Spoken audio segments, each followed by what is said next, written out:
आज आपण या कार्यक्रमासाठी एकत्रित आलो आहोत। या कार्यक्रमाचे नाव आहे coffee with DCP Khedkar madam.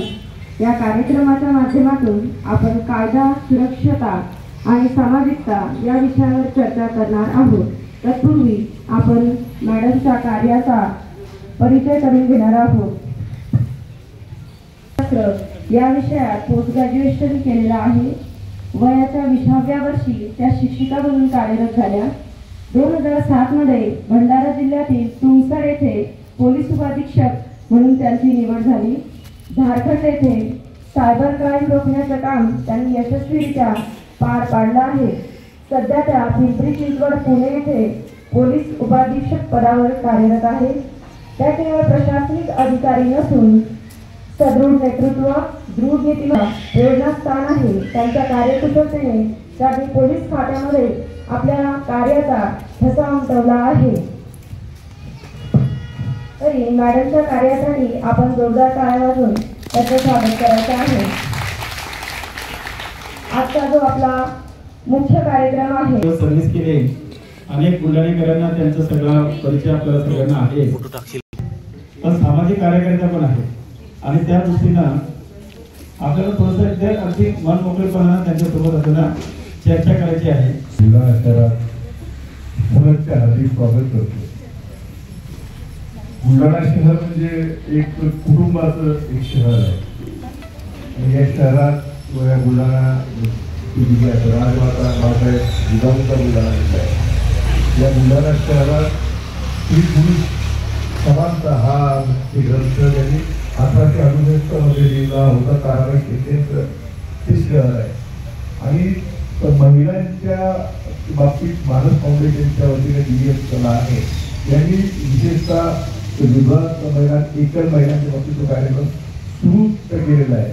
स्वातंत्र्य शहरात स्वातंत्र्य ते जिल्ह्यात खरोखर म्हणजे सोहळी आहे। म्हणजे ताई आपण बुलढाणा सोडलं, बुलढाणा सोडल्यानंतर ते आपल्या भावना आणि आता आपण परत आला आणि परत आला त्यावेळेच्या म्हणजे भावना आणि ते एका वेगळ्या म्हणजे इथं आला कार्यक्रमात आपण आला की म्हणजे विभाग ते देवीची आरती ओटी करणं हे जे कार्यक्रम आहेत हे आंध्र प्रदेश आणि त्या पारंपरिक रूढी प्रथा परंपरा त्यांना ते फाटाले एक नवं परिवर्तन आहे। तर आपल्याला या बाबतीत काय वाटतं? दुर्गा वंदन करते इतक्या सुंदर वातावरणामध्ये असं वातावरण सुद्धा तेवढंच म्हणजे बुलढाणा आणि हिल स्टेशन त्याचा आज इथे आपण मी स्वतः अनुभव आपण सगळे बोलतो। जेव्हा लहाने सरांनी आणि राहुलने या कार्यक्रमाला यायचं आहे तर गेल्या 1 महिन्यापासून ते मागे लागलेले आहे। मी त्यांना म्हटलं की ऐन दुर्गेच्या वेळी या मला करूया सुट्टी झाल्यावरती, पण त्याची अशी इच्छा होती त्यांची की काही जरी झालं तरी आपल्याला याच पिरियडमध्ये हा कार्यक्रम घ्यायचा आहे। कारण ते कार्यक्रम आणि दुर्गा शक्ती या दोघांचे जे नातं आहे ते त्यासाठी म्हणून मॅडम आपल्याला यातच घ्यायचं आणि नेमकं मला सोमवारी कोर्टाचा एव्हिडन्स झाल्यामुळे मला ते अटेंड करणंच गरजेचं होतं आणि म्हणून मला त्याच्यासाठी सुट्टी मिळाली। म्हणून मग मी सरांना खूप हिंमत करून मंगळवारी विचारलं की मला जायचं आणि शनिवार रविवारी जायचं। त्यांनी लगेच एका हां ठीक आहे तरी जाईल आणि मला खरंच आनंदाला पारावर राहिला। मी लगेच फोन केला राहिलं म्हणजे सरांना निरोप मी शनिवारी येते। 14 ते 17 या काळामध्ये मी फेब्रुवारी 2014 ते 17 मे या काळामध्ये बुलढाण्याला होते।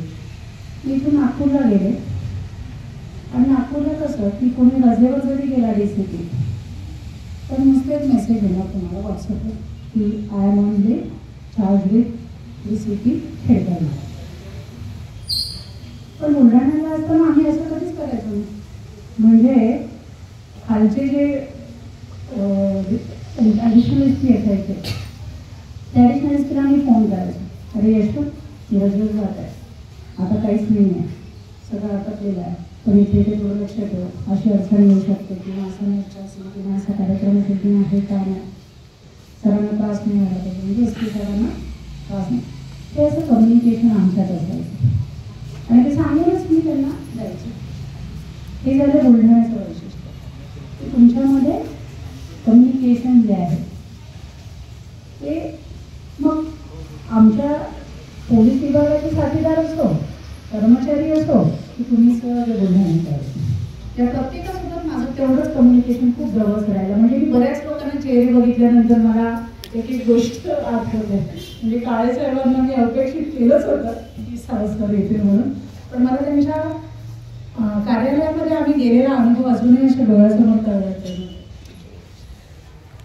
म्हणजे अशी इतकी नाही, मी डॉक्टर खासबागे सरांच्या क्लिनिकला गेले होते एकदा, तर आपले डॉक्टर साहेब मेहते साहेबांच्याकडे मी नेहमी जायची काही झालं ते छोटे छोटे ज्या गोष्टी आहेत ना की माणसं स्मरणात राहणं की त्याच्यासाठी काहीतरी करायला लागतं. तुम्हाला तुमचं गिव्ह अँड टेक पाहिजे. म्हणजे अशा काही शायना मॅडमला मी म्हणजे त्यांच्या बहीण डेप्युटी कलेक्टर आणि ॲडिशनल कलेक्टर आणि आता OSD आहेत CM सरांच्या, तर त्यांना तिथे गेले की त्या आवर्जून मी यांचं नाव काढते आणि त्यांची ओळख काय आहे, त्या काय ओळखतात मला की तुझ्या खेडकर मॅडम, म्हणजे यांच्या खेडकर मॅडम, म्हणजे मला ते अधिकारी म्हणून नाही, तुमच्या खेडकर मॅडम ही हे नातं आहे.